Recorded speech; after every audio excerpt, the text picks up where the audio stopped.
వాచో విధేయం తత్సర్వం కృత్వా కావ్యమనందితౌ ఋషీణాం చ ద్విజాతీనాం సాధూనాం చ సమాగమే.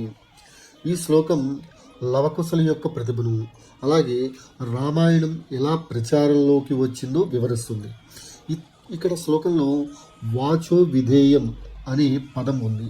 అంటే ఇది ఎట్లా అంటే, దీని అర్థం ఎట్లా వస్తుందంటే, వాచో విధేయం, ఎవరైతే గురుముఖత విన్నారో, విన్నదాన్ని అంటూ అనుసరించారో, దానిని తప్పులు లేకుండా బయటకు చెప్పడానికి అభ్యసించారో, దానిని వాచో విధేయం అని అంటారు.